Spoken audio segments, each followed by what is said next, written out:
Hello God's train family में आप सभी का हार्दिक अभिनंदन है। आप सभी को भक्ति, शक्ति और मुक्ति की प्राप्ति हो। Dear twins of God, Manas reading से देखते हैं कि आपके लिए यूनिवर्स के क्या मैसेज हैं। मैंने फर्स्ट स्लिप ली है। इस स्लिप में देखती हूँ चौपाई है, दोहा है, इसमें चौपाई है और ये चौपाई है। भरत स्वभाव सुशीतलताई सदा एक रस वरनि न जाई। यहाँ आपको गाइडेंस भी दिया जा रहा है और अगर इस गाइडेंस को आप पहले से ही फॉलो कर रहे हैं तो आपको अप्रिशिएट भी किया जा रहा है। यानी भरत स्वभाव, यानी भरत जी का जो स्वभाव है वो ऐसा शीतल है कि हमेशा एक समान रहता है। कोई उन्हें कहते हैं ना कि किसी ने कुछ कर दिया, कुछ बोल दिया तो हमें गुस्सा आ गया, तो भरत जी का स्वभाव ऐसा नहीं है। उन्हें कोई गुस्सा नहीं दिला सकता। वो हमेशा एक समान भाव में रहते हैं। एक तरह से ये कहूँ कि वो साक्षी भाव में रहते हैं, वो तटस्थ रहते हैं। इतना बड़ा साम्राज्य उन्हें मिला, किसी भी तरीके से मिला, लेकिन उनको वो साम्राज्य मिला, लेकिन उन्होंने उस साम्राज्य को हाथ नहीं लगाया। वो साम्राज्य राम जी के कहने पे, अपने बड़े भाई के कहने पे, उन्होंने उनकी चरण पादुकाएं को रख कर, चरण पादुकाएं रखने का मीनिंग ये था, ये समझाया गया था कि ईश्वर की चरण पादुकाएं रखी हैं तो ये जो साम्राज्य जो कुछ है वो उनका है।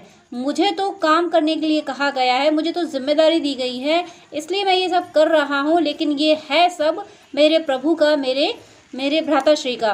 तो ये मैसेज दिया गया था और यही मैसेज, यही गाइडेंस यहाँ से आपको दिया जा रहा है कि आपको साक्षी भाव में रहना है, आपको दृष्टा रहना है, आपको हर काम करते हुए ये फील करना है कि ये जो कुछ है सब ईश्वर कर रहे हैं। इस बॉडी में बैठ के सब ईश्वर कर रहे हैं, सामने वाले की बॉडी में सब ईश्वर कर रहे हैं। जो कुछ घटनाएं हो रही हैं सब ईश्वर कर रहे हैं। मुझ में, बाहर, सब जगह ईश्वर है। मेरे अंदर, मेरे बाहर, सब जगह ईश्वर ही ईश्वर है। और अगर आप ऐसा कर रहे हैं, अगर आप साक्षी भाव में आ गए हैं तो फिर आपको ये अप्रिशिएट किया जा रहा है, आपकी प्रशंसा की जा रही है कि हाँ, इसी साक्षी भाव में आपको अपनी जीवन यात्रा पे चलते रहना है। यही साक्षी भाव आपको ईश्वर से मिला देगा। भरत जी जैसे स्वभाव को आपको फॉलो करना है, उनके स्वभाव को आपको फॉलो करना है, उनकी भक्ति को फॉलो करना है कि इतना बड़ा साम्राज्य उन्हें मिला, उसके बाद भी उनकी भक्ति के आगे वो साम्राज्य कहीं नहीं ठहरता था। लेकिन उनके सामने ऐसी परिस्थिति आई कि उन्हें वो साम्राज्य संभालना ही पड़ा। तो वो साम्राज्य उन्होंने किस तरीके से संभाला कि अपने आराध्य की खड़ाऊँ रखे कि ये सब मेरे आराध्य का है। वो खड़ाऊँ एक प्रतीक थी ताकि उन्हें हर पल याद रहे कि साम्राज्य मेरे प्रभु का है। इस तरीके से उन्होंने निभाया। एक तरह से ये कहूँ कि सागर में रह के भी लेश मात्र भी जल की बूंदें उन्हें भिगो ना सकी, खारे पानी की बूंदें उनको भिगो ना सकी, ऐसी उनकी भक्ति थी। तो इसी तरीके की भक्ति करने का आपको गाइडेंस दिया जा रहा है और आप अगर कर रहे हैं तो आप बहुत बहुत प्रशंसनीय हैं। आपको वो सब कुछ मिलेगा जो आपको चाहिए, और जो भक्ति करता है फिर उसे कुछ चाहिए नहीं होता है अपने आराध्य के सिवा। अगली चौपाई में यहाँ आपका यूनियन हो रहा है। सानुज राम विवाह उछाऊ, सो शुभ उमग सुखद सब काहू।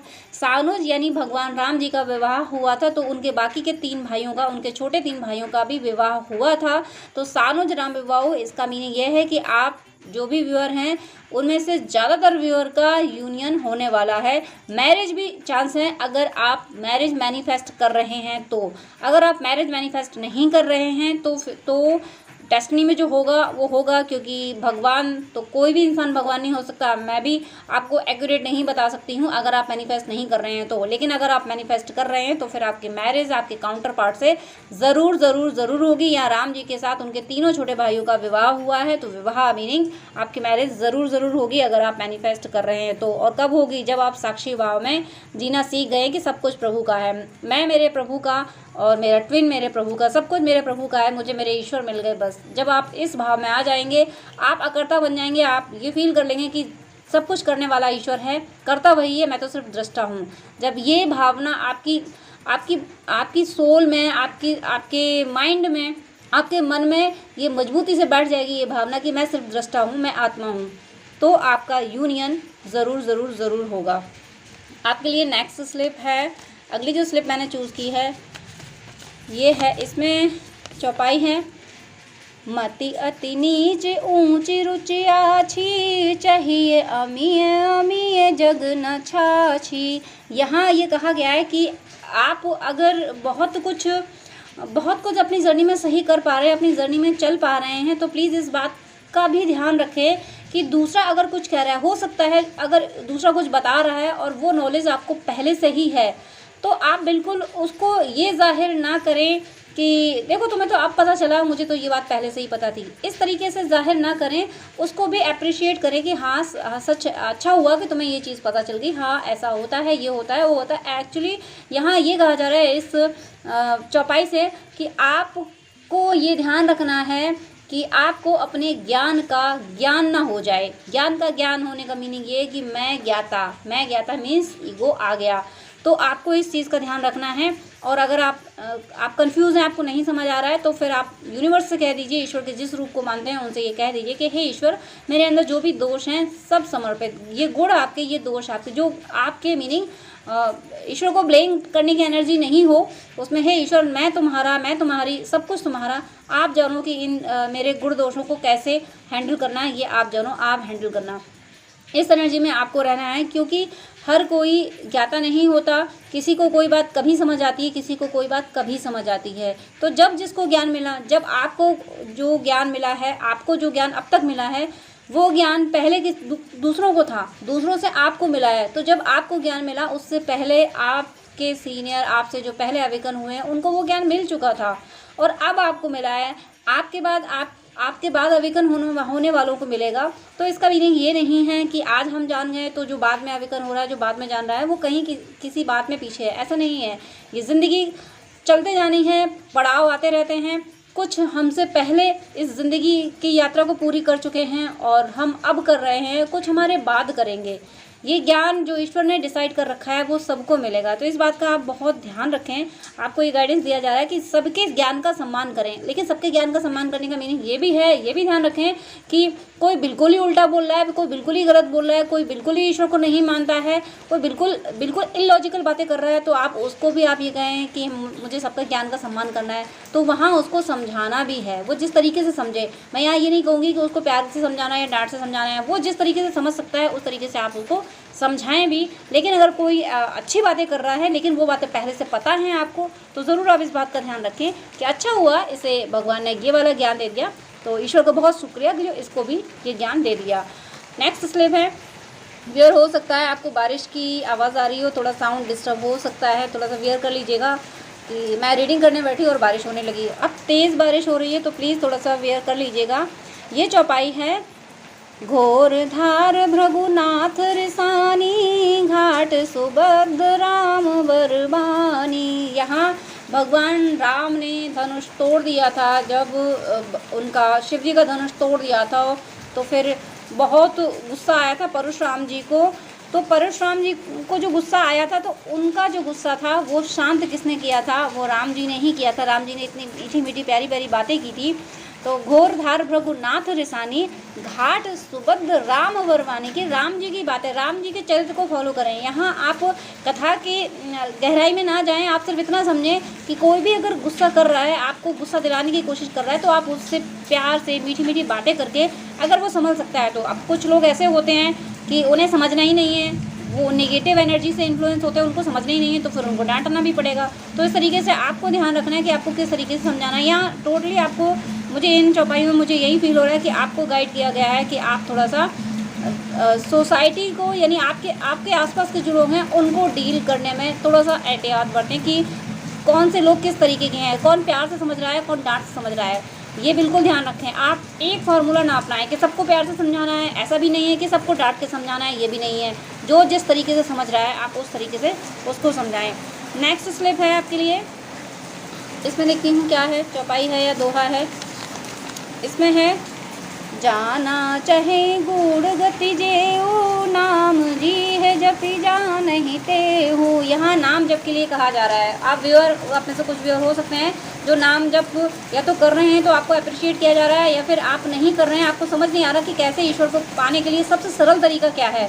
तो ईश्वर को पाने का सबसे सरल तरीका नाम जप है। नाम जप में शुद्धि अशुद्धि का विचार नहीं किया जाता है। आप किसी भी परिस्थिति में हो, आप शुद्ध हो या अशुद्ध हो, नाम जप कर सकते हैं। नाम जप करते हुए ईश्वर की याद कीजिए। ईश्वर से जो भी विनती, जो भी आपने सोच रखा है, जो भी आपकी विश है, और जो भी आपको कहना है ईश्वर से, जो कुछ भी कहना है, जो भी फीलिंग है, उस फीलिंग के साथ आप नाम जप कीजिए। आपसे नाम जप करने के लिए कहा जा रहा है। नाम जप से आपकी जर्नी अच्छे से कंप्लीट होगी। नाम जप को बिल्कुल ना भुलाएं। नाम जप बहुत वैल्यूबल होता है, बहुत बहुत बहुत वैल्यूबल होता है और सबसे सरल है। भक्ति की राह पे नाम जप करते हुए चलना बहुत बहुत बहुत सरल है।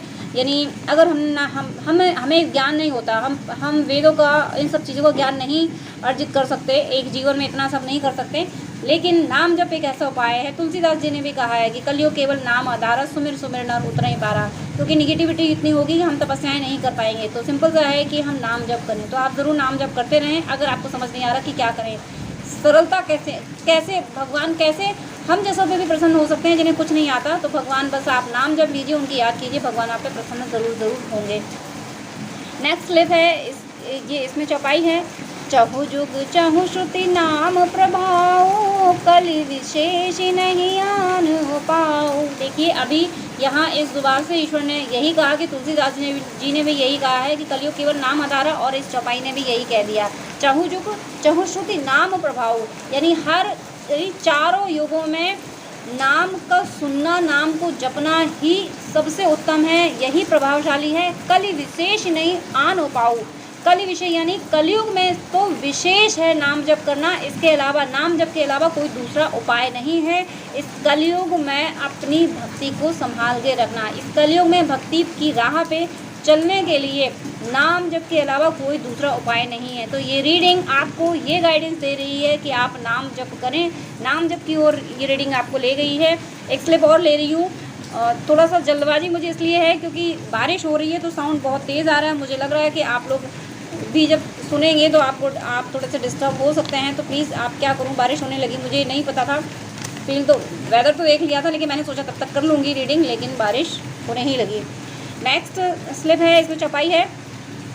सती शिरोमणि सिय गुण गाथा, सोई गुण अमल अनुपम पाथा। यहाँ माता सती की लिए कहा गया सती शिरोमणि सिय गुण गाथा, यानी सती शिरोमणि यानी अपने पति के सिवा कोई और पुरुष है ही नहीं। देखिए सती होती क्या है, सती के लिए उसका जो पति होता है वो परमेश्वर क्यों कहा जाता है, उसकी दृष्टि में सृष्टि में कोई दूसरा पुरुष नहीं होता, बाकी सब स्त्रियां होती हैं, ऐसी सती होती है। माँ मीरा ने भी यही कहा था कि पुरुष तो केवल मेरा केशव है, इसके अलावा कोई पुरुष है ही नहीं, जितने भी पुरुष शरीर में हैं वो सब मेरे केशव की सखियाँ हैं।